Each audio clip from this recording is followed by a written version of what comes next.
Differential equation में आज हम लोग पढ़ने वाले हैं वैसे डिफरेंशियल इक्वेशन का सॉल्यूशन जिसका ऑर्डर तो 1 होगा बट नॉट 1 डिग्री, जिसका डिग्री जो है 1 नहीं होगा। 1 नहीं होगा तो क्या होगा, 1 से ज़्यादा होगा। ठीक है, 1 से ज़्यादा डिग्री वाले डिफरेंशियल इक्वेशन का सॉल्यूशन हम लोग कैसे करेंगे ये चीज़ पढ़ने वाले हैं। ठीक है, और इस टॉपिक से एक फुल क्वेश्चन पूछता है बिहार में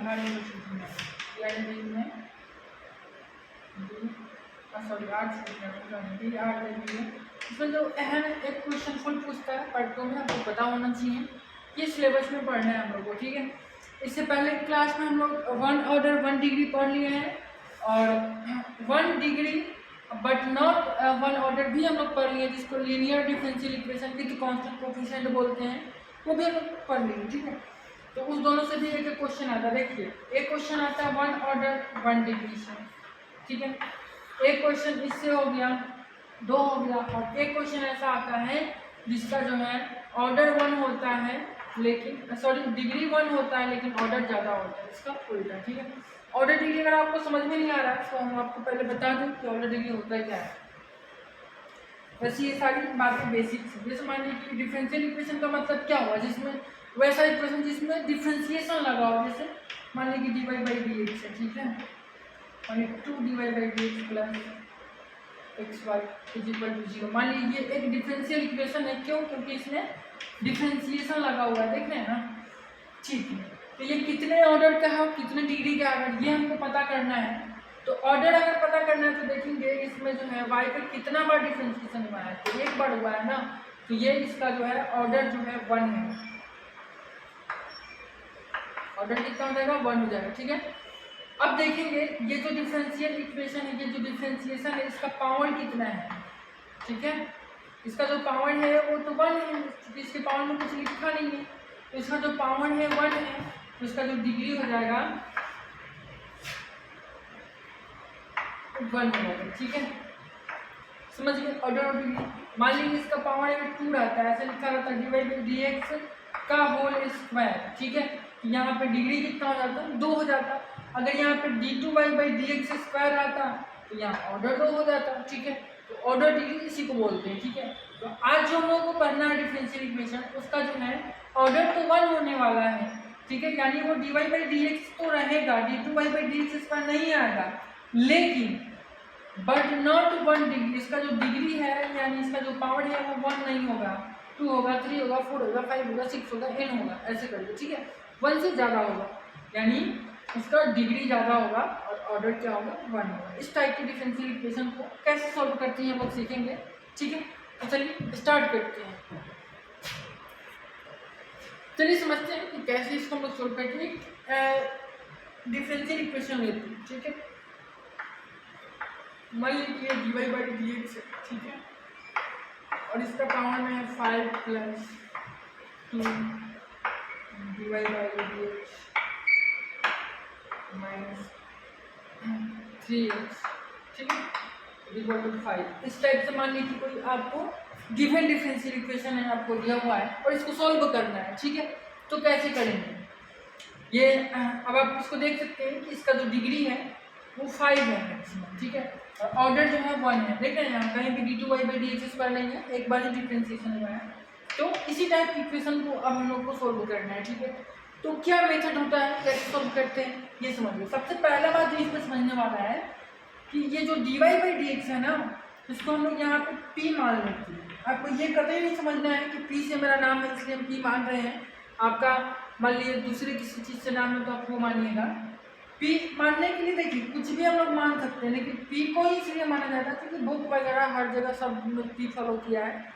आप जब बुक खोल के देखिएगा तो सब जगह p लिखा हुआ है। ठीक है, सारे बुक में। ठीक है, तो p ही मान के चलना है। ठीक है, तो इसको p मान लेना है। क्यों मान लेना है, क्योंकि ये इक्वेशन आसान होता है। जैसे आप देखिए इतना बड़ा इक्वेशन लिखा हुआ है, हम इसको ऐसे लिख दिए p का power 5 plus 2p minus 3x equal to 0। देखो छोटा दिख रहा है, तो इसको छोटा करने के लिए, क्योंकि अभी तो ये क्वेश्चन है ना, तो जब आप सॉल्व करिएगा इसको तो बार बार इतना लिखना पड़ेगा बड़ा बड़ा, तो परेशानी होगा, इसलिए इसको p मान लिया जाता है। जैसे कि हम लोग linear differential equation with constant coefficient में पढ़े थे कि वहाँ भाई d बाई डी एक्स क्या मान लेते थे, कैपिटल D मान लेते थे। ठीक है, क्वेश्चन को आसान करने के लिए प्रोसेस तो छोटा नहीं, मतलब पेज मतलब कम लगेगा और टाइम टेकिंग नहीं होगा, टाइम कम लगेगा, ऐसा कर सकते हैं। ठीक है, इस चीज़ के लिए हम इसको पी मानते हैं। पी किसको मानते हैं?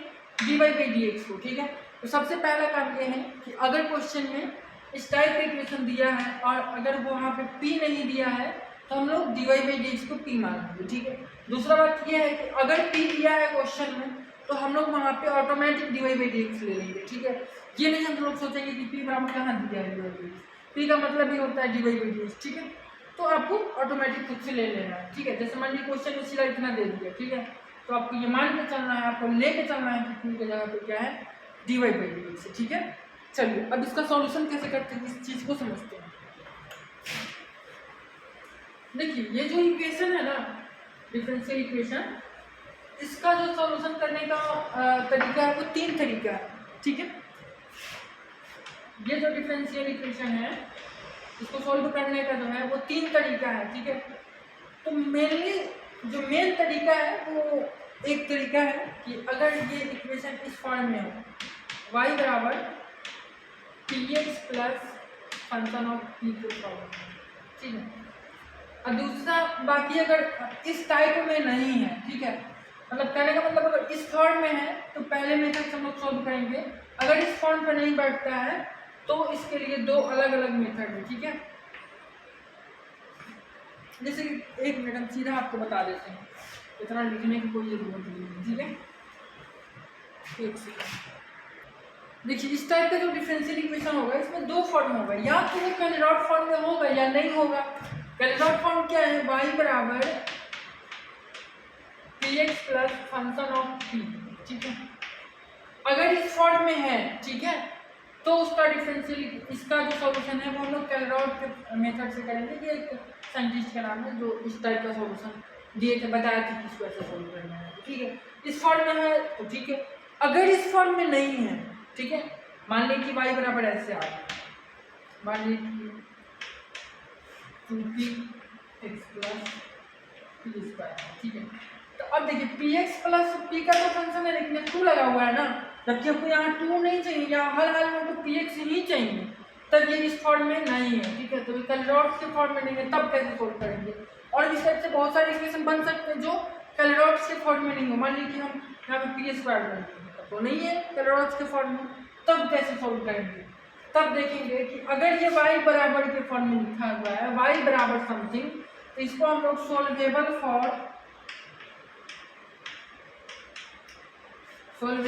y, ठीक है, इस मेथड से बनाते हैं।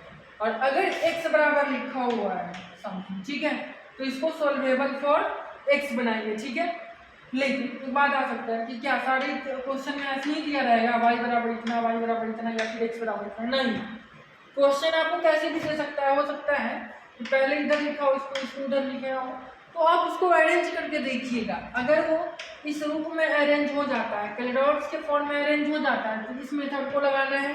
अगर वो इस पे अरेंज हो जाता है y बराबर इतना पे, तो इस पे सोल्वेबल फॉर y लगाना है। और अगर वो x वाले पे अरेंज हो जा रहा है तो उसको सोल्वेबल फॉर x लगाना है। अच्छा, एक बात और यहाँ है, ये भी तो सोल्वेबल फॉर y हो जाएगा क्योंकि y is equal to something है।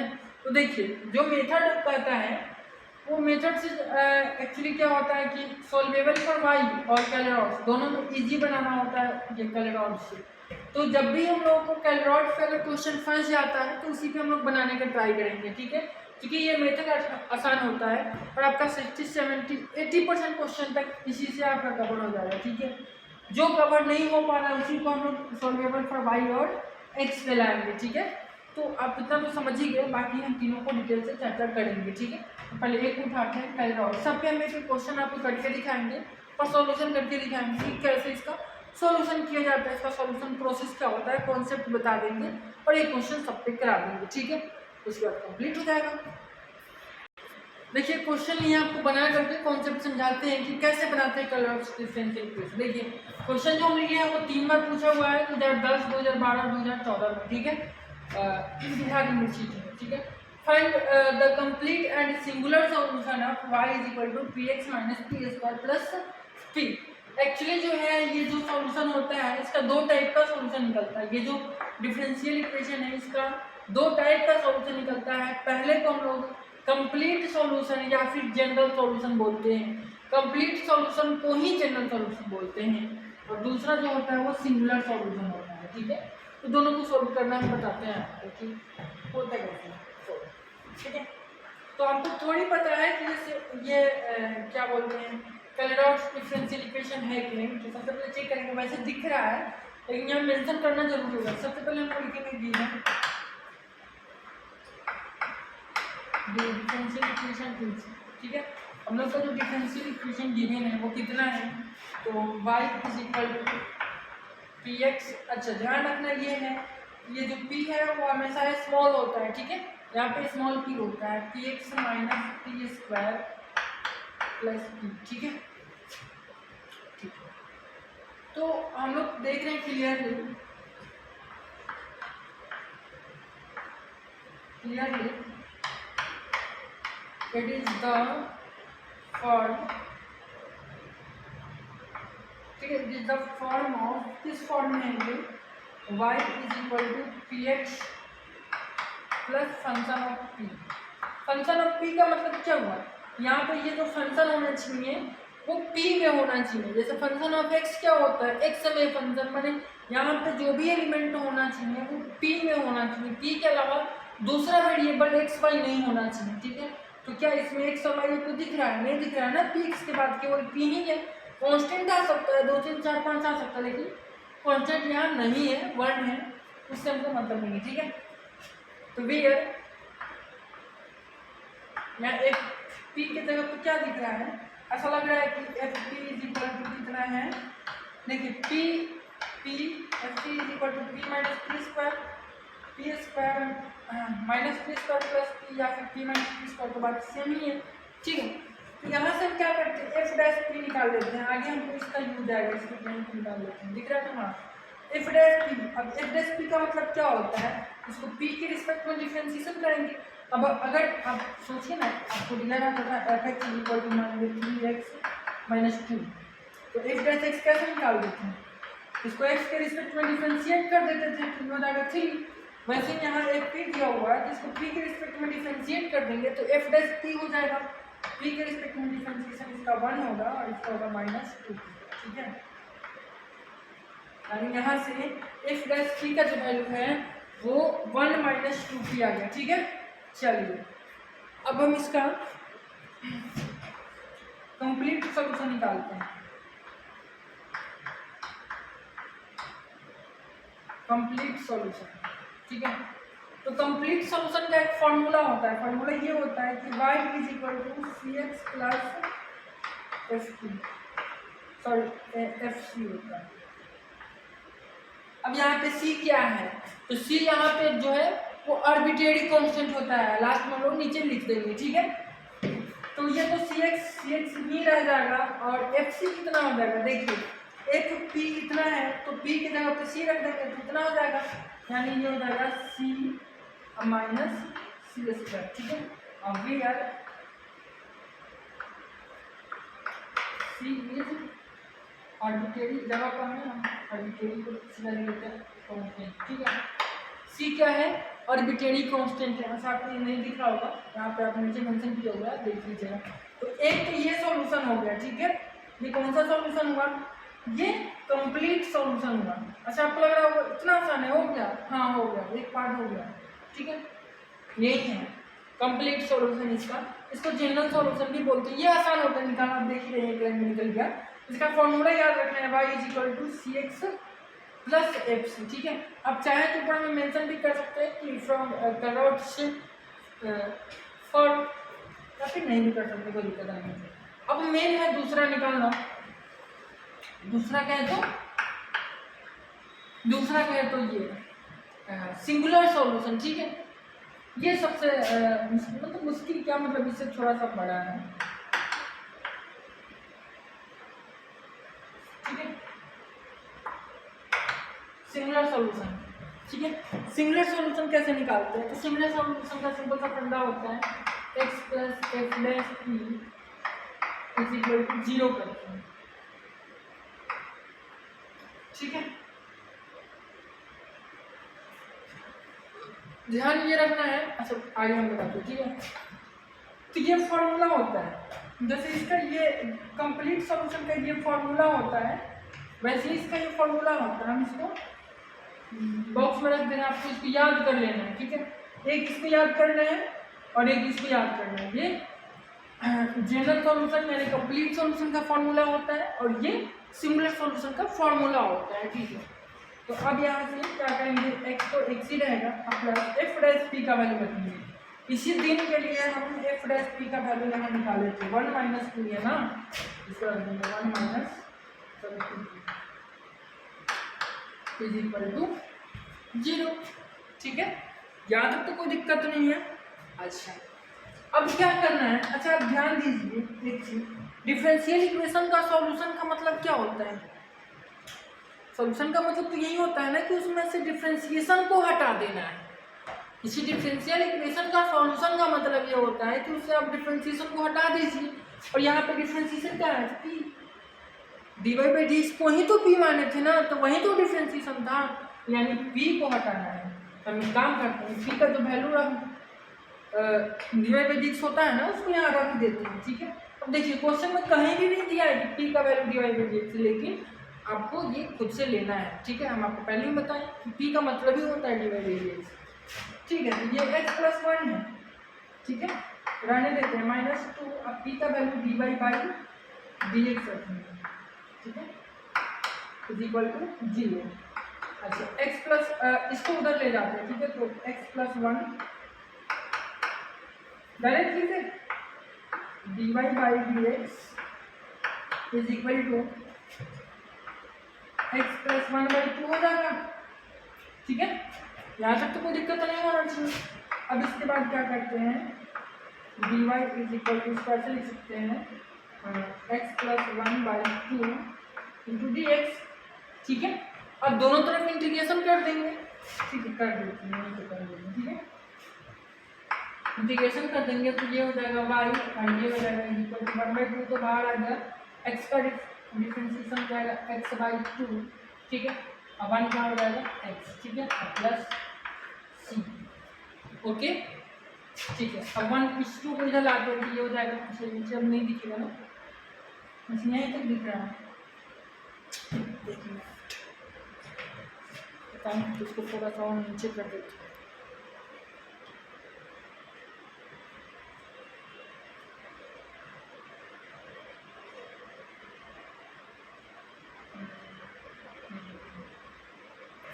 ठीक है, तो अब दिख रहा होगा, थोड़ा छोटा दिख रहा होगा, कोई ना, ठीक है।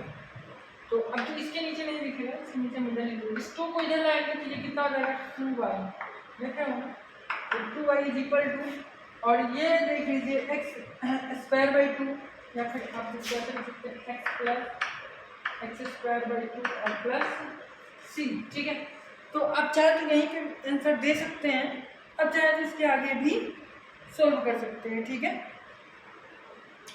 इसके आगे कैसे सोल्व करेंगे, अच्छा एक सेकंड, यहाँ एक चीज ध्यान देने वाली बात है कि ये जो सिंगुलर सॉल्यूशन आना चाहिए इसमें ये सी नहीं आना चाहिए, ठीक है, इसमें आर्बिट्रेरी कांस्टेंट नहीं होना चाहिए, ठीक है। तो अब तो यहाँ आ गया, तो इसको कैसे हटाएंगे, तो हम इसको मान लेंगे इक्वेशन 3 क्यों मानना है, देखिए इसको 1 मानते हैं, इसको हम मानते हैं 2, ठीक है, तो उसको 3 मानते हैं। अब क्या करना है, इक्वेशन 2 और 3 को सॉल्व करके यहाँ से c को एलिमिनेट करना है, जो कि बहुत ही लेंदी प्रोसेस है। अब देख लीजिए यहाँ से c का वैल्यू निकालेगा तो ये सारा पार्ट इधर आएगा और इस सारे जगह पे c का वैल्यू रखेंगे, अब तब जो इक्वेशन बन करके आएगा वो सिंगुलर सॉल्यूशन होगा, तब तो कहीं का बहुत बड़ा हो जाएगा, बड़ा तो हो जाएगा। तो ऐसी स्थिति में हम यहाँ लिख देंगे solving 2 and 3 we get required solution, singular solution, ठीक है।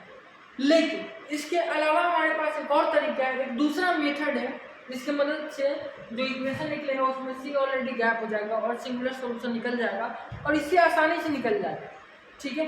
तो उस मेथड को हम लोग सीखते हैं, लेकिन उसके साथ दिक्कत क्या है, उसके साथ उस मेथड के साथ दिक्कत ये है ना ये जब द्विघात फॉर्म में आता है, पावर 2 वाले फॉर्म में, कोऑर्डिनेटिक फॉर्म में आता है, तभी की अप्लाई होता है। देख रहे हैं यहाँ p का जो पावर है वो 2 है, तभी अप्लाई होगा। 3 के लिए भी अप्लाई होगा, लेकिन वो इससे भी ज़्यादा लेंथी हो जाएगा। 4 के लिए इससे भी ज़्यादा लेंथी हो जाएगा। तो अगर यहाँ 2 तक आता है, p का जो मैक्सिमम पावर है वो 2 आता है, तो दूसरा मेथड आप लोग अप्लाई करके बना सकते हैं। ठीक है, तो इस मेथड को क्यों बताएं, क्योंकि अगर 2 रहेगा तब तो वो मेथड अप्लाई होगा ना, 2 नहीं रहेगा तब तो फिर यही मेथड अप्लाई करना होगा, इसलिए पहले इसको बता दिए मेन ये। ठीक है, एक तरफ मिटा करके हम इसका दूसरा मेथड अप्लाई करते हैं। ठीक है, दूसरा मेथड के बनाते हैं। देखिए यहाँ पे कांस्टेंट है, इसको एलिमिनेट करेंगे तो इसका एक्चुअल आंसर आएगा। ठीक है, और उसमें सीधा एक्चुअल आंसर आ जाता है। ठीक है, तो कैलकुलेट करके देखते हैं।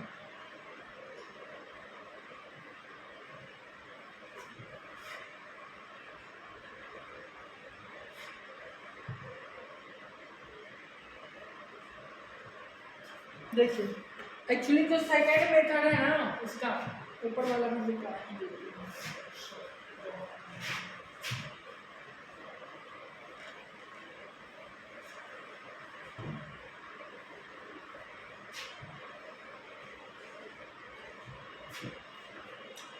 देखिए इसका जो सेकेंड मेथड है,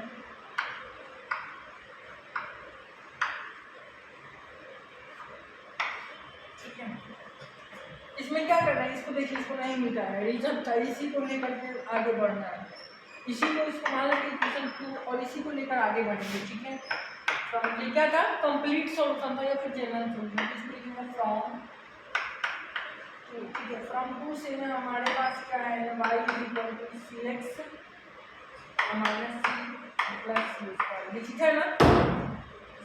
इसको अरेंज करके लिखेंगे, कैसे अरेंज करेंगे, तो उसको हम ऐसे लिख सकते हैं c²,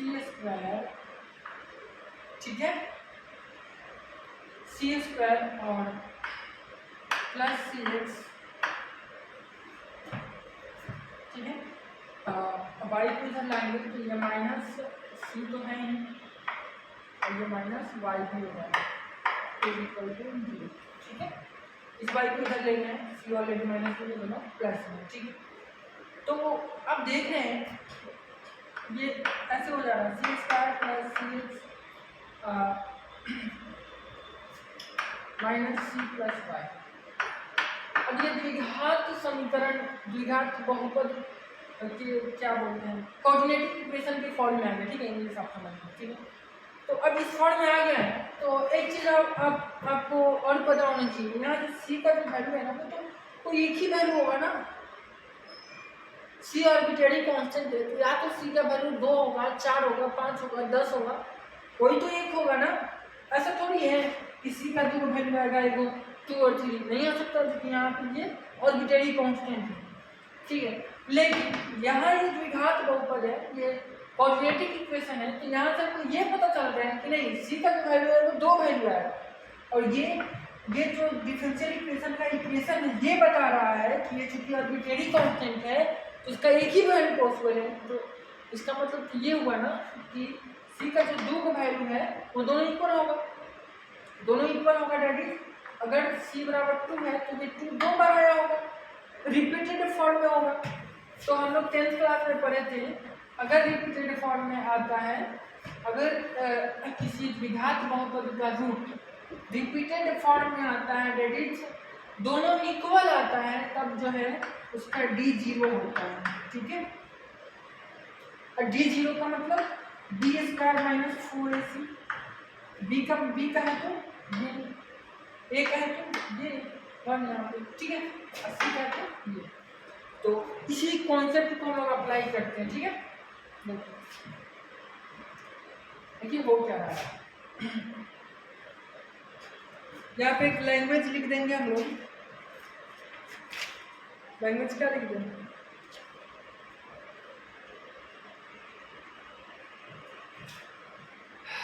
अच्छा एक चीज, एक मिनट, यहाँ इसको ऐसे नहीं बनाएंगे, सॉरी यहाँ पर थोड़ी सी गड़बड़ हो गई है। एक्चुअल में यहाँ से c कॉमन लेना है। ठीक है, ये x माइनस 1 हो जाएगा और ये c हो जाएगा। ठीक है, और ये हो जाएगा -5। ओके, इस टाइप से इक्वेशन आएगा।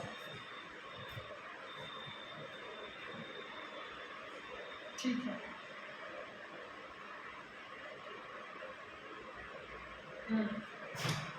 अब देखिए यहाँ से हम लोग एक लैंग्वेज लिख देंगे, रूट्स ऑफ सी,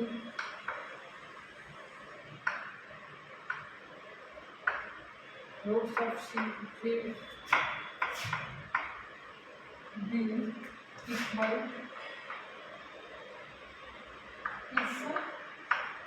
क्या, D is equal to 0।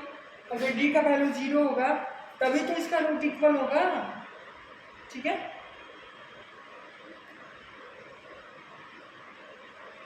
Root equal होगा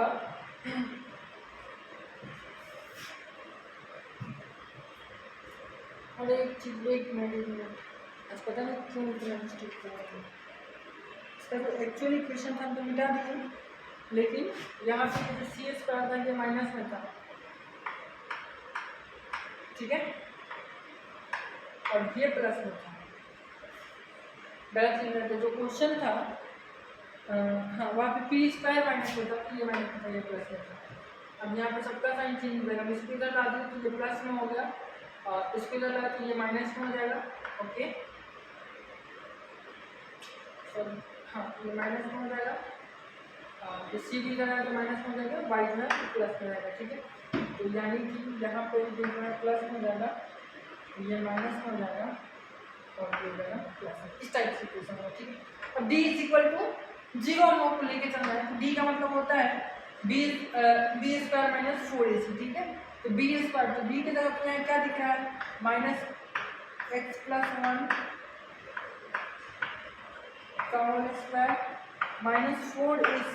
तो ए की जगह पे लिख रहा है ना, ए की जगह पे क्या है, ए की जगह पे तो 1 है, तो 1 अब इनटू सी, तो सी की जगह पे क्या है, वाई, ठीक है। कोई दिक्कत, आगे बढ़ते हैं। तो ये कितना हो जाएगा, फाइनली ये x प्लस 1 का whole square minus 4y equal to 0 हो जाएगा, ठीक है। अब देखिए ये सीधा आ गया, इसको इधर ले आते हैं तो 4y equal to x plus 1 का होल स्क्वायर, और यही इसका आंसर हो जाएगा। कोई कांस्टेंट आर्बिट्ररी कांस्टेंट का कोई शामिल नहीं है, सीधा सीधा इतना आंसर हो जाएगा, ठीक है। तो उम्मीद करें आपको ये समझ में आ गया होगा, ठीक है। इसमें कुछ है नहीं, आपको दोनों मेथड हम बता दिए हैं सिमिलर सॉल्यूशन निकालने का, तो कलर्स डिफरेंशियल इक्वेशन आपको समझ में आ गया होगा। अब हम लोग इसके दूसरे और तीसरे टाइप पे चलते हैं, सोल्वेबल फॉर एक्स और सोल्वेबल फॉर वाई के लिए हम लोग एक सेपरेट क्वेश्चन लेते हैं और उसको दोनों मेथड को समझते हैं, ठीक है। तो ये 3 बार क्वेश्चन पूछा हुआ था, यही इसका आंसर होगा। देखिए क्वेश्चन लिए हैं, ये एक्चुअली 2017 में पूछा हुआ क्वेश्चन है, ठीक है। तो इसी क्वेश्चन की मदद से, छोटा क्वेश्चन है, इसकी मदद से लोग आसानी से समझ लेंगे कि सोल्वेबल फॉर एक्स और सोल्वेबल फॉर वाई कैसे हम लोग बनाते हैं, ठीक है। तो बहुत ही सारे, दोनों का प्रोसेस सेम ही है, थोड़ा सा डिफरेंट है। देखिए ये वाई इज इक्वल टू करके दिया हुआ है ना, तो ये सोल्वेबल फॉर वाई पे बैठेगा, ठीक है।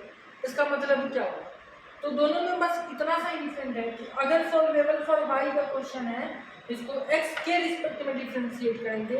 अगर ये सोल्वेबल फॉर एक्स रहता तो इसको हम लोग वाई के रिस्पेक्ट में डिफ्रेंशिएट करते, बस इतना ही सिंपल सा बात है। अगर यहाँ x is equal to something रहता, मान लीजिए 3t² प्लस 4x ऐसे करके मान लिया रहता, ठीक है। तो ये सोल्वेबल फॉर x होगा और ये सोल्वेबल फॉर y होगा, दोनों में बस इतना डिफरेंट है कि जब हम लोग इसका सॉल्यूशन शुरू करते हैं तो पहले डिफ्रेंशिएशन करते हैं, तो इसको जो है हम लोग y के रिस्पेक्ट में डिफ्रेंशिएशन करेंगे और इसको x के रिस्पेक्ट में डिफ्रेंशिएशन करेंगे, बस दोनों में इतना ही फर्क है, ठीक है। तो चलिए हम सोल्वेबल फॉर y आपको बता देते हैं, सोल्वेबल फॉर x आप समझ लीजिएगा, उतना ही, मतलब दूसरा इसका कोई चेंजेस है नहीं, सिंपल सा बात है, सिंपल सा फंडा है। इसको जब हम x के रिस्पेक्ट में डिफ्रेंशिएट करेंगे तो ये dy/dx आएगा, ठीक है। तो आगे चलकर इस dy/dx को हम लोग p ले लेते हैं, ठीक है। और जब इसको डिफ्रेंशिएट करेंगे तो ये dx/dy आएगा, ठीक है। तो ये आगे चलकर 1/p के इक्वल हो जाएगा, सिंपल सी बात है, ठीक है।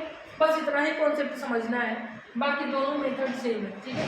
तो इस क्वेश्चन को हम करके आपको दिखाते हैं, आप सोल्वेबल फॉर x भी समझ जाएंगे और सोल्वेबल फॉर y भी समझ जाएंगे, ठीक है। तो इसका सॉल्यूशन में हम लोग सीधा इसका क्या करेंगे, डिफरेंशिएशन कर देंगे, लैंग्वेज वगैरह आप लिख लीजिएगा, ठीक है। हम आपको सीधा यहाँ सॉल्यूशन बताते हैं, D by D X is equal to, ये अब देखिए इसका डिफरेंशिएशन करना है, तो यहाँ पे पी क्या है, पी तो ऑलरेडी एक D Y by D X है, ये तो वेरिएबल होगा यहाँ पे, ठीक है। और लेकिन टू क्या कांस्टेंट है, तो टू को अलग कर लेंगे और पी एक्स का डिफरेंशिएशन करेंगे, तो पी बाहर निकला, एक्स का डिफरेंशिएशन 1 होता है, ठीक है। तो छोड़ देंगे, एक्स बाहर निकला, पी का differentiation D P by D x हो जाएगा, प्लस पी स्क्वायर का डी सी कितना हो जाएगा, 2 हो जाएगा। और उसके बाद D P by D X की डिफरेंशिएशन हम लोग एक्स के रिस्पेक्ट में कर रहे हैं, ठीक है। चलिए D Y by D X की जगह पर पी रख लेंगे और इधर में हो जाएगा 2p plus 2x D P by D X plus 2p D P by D x, okay. इस 2p को उधर लाएंगे, ठीक है। तो p माइनस 2p कितना होगा, माइनस p, तो minus p is equal to, अब इसमें से D P by D X common ले लेंगे, तो ये कितना हो जाएगा 2x प्लस 2p, ठीक है, into D P by D X, ठीक है। अब क्या करेंगे, यहाँ से सीधा हम वेरिएबल से गड़बड़ कर लेंगे, सिंपल सी बात है, ठीक है। तो अब देखिए यहाँ पर वेरिएबल से गड़बड़ तो कर लेते, लेकिन अच्छा ये है कि यहाँ पर सेपरेट हो नहीं पा रहा है। अब इसके साथ ये x है, इसको लाएंगे देखिए p के साथ हो जाएगा, इसके साथ तो p जो है मल्टीप्लाई, ये दोनों के साथ मल्टीप्लाई आ जाएगा, तो हो नहीं पा रहा है, ठीक है। तो यहाँ पे ये वेरिएबल से पेपर नहीं हो रहा, तब किस पे जाएगा हम लोग सोचेंगे, मतलब हम लोग को क्या करना है, ये एक डिफरेंशियल इक्वेशन आ गया, अब इसका सॉल्यूशन निकालना है, कैसे निकल के किसी भी मेथड से। अब ये 1 ऑर्डर 1 डिग्री वाला आ गया, यहाँ p को सिंपल सा वेरिएबल समझना है, ठीक है। इस टाइप से हम लोगों को यहाँ पे सोचना है। तो एक काम करते हैं, इसको इधर लाते हैं, ठीक है। ये माइनस p बाई कितना हो जाएगा 2x प्लस 2p, ठीक है, is equal to D P by D X. अब तो कुछ हो नहीं पा रहा है, इसको उलट देते हैं, उलटने से क्या फायदा होगा आप देखिए, इसको भी उलट देंगे, ये हो जाएगा 2x plus 2p by p, ठीक है, माइनस पहले से है, माइनस को उस तरफ ले जाते हैं, तो माइनस डी पी, अच्छा तो डी एक्स हो जाएगा बाई डी पी, उलट दिए हैं, ठीक है। अब ये p जो है दोनों के साथ डिवाइड करेगा, तो ये हो जाएगा 2x बाई p, ठीक है। अब प्लस ये p से p कट जाएगा, तो ये कितना हो जाएगा, प्लस सीधा 2 हो जाएगा, इसे p कट गया ना, is equal to minus D X by, ठीक है। आगे देखिए, इसलिए इसको इधर लाते हैं, ठीक है। ये हो जाएगा D X by D P, ठीक है, ये प्लस हो जाएगा 2x बाई पी। अब जो ये 2 है, ठीक है, इस 2 को उधर ले जाएंगे, तो कितना हो जाएगा, माइनस 2 हो जाएगा। ध्यान से देखिए किस इक्वेशन पे बैठ गए, ये लीनियर डिफरेंशियल इक्वेशन पे बैठ गया, ध्यान से देखिए, ऐसा ही था ना लीनियर डिफरेंशियल इक्वेशन का form, dy by D X plus P X equal to 2, यही लीनियर डिफरेंशियल इक्वेशन का फॉर्म था, ठीक है। सर यहाँ पे पी वाई था, और क्यू के बारे में क्या कहा गया था, ये x का फंक्शन होगा या फिर कांस्टेंट होगा, ठीक है। यही था लीनियर डिफरेंशियल इक्वेशन, इसी फॉर्म में ये बैठ गया है, बस यहाँ पे x के जगह पे p है और y की जगह पे क्या है, x है, ठीक है। तो चलिए लीनियर डिफरेंशियल इक्वेशन के हेल्प से हम लोग इसको सिंप्लीफाई करते हैं, लिख देंगे it LD linear differential equation. तो लीनियर डिफरेंशियल इक्वेशन को सॉल्व करने के लिए हम लोग इंटीग्रेटिंग फैक्टर निकालते हैं। अच्छा, अगर ये सारा चीज़ आप नहीं पढ़ेंगे तो पहले का जाकर क्लास पढ़िए, ठीक है, ये सारा चीज़ हम पढ़ा चुके हैं। तो इंटीग्रेटिंग फैक्टर इसका होता था e to the power p dx, ठीक है। तो p हम लोग इसको बोलते थे, यहाँ x को छोड़कर जो भी होता था, तो यहाँ क्या है 2/p है, ठीक है। और dx तो x की जगह पे यहाँ p है, तो dt हो जाता है, अब इसको जब आप सिंप्लीफाई करिएगा तो 2 बाहर निकलेगा और 1/3 का इंटीग्रेशन लॉग पी हो जाएगा 2 log पी हो जाएगा, ठीक है।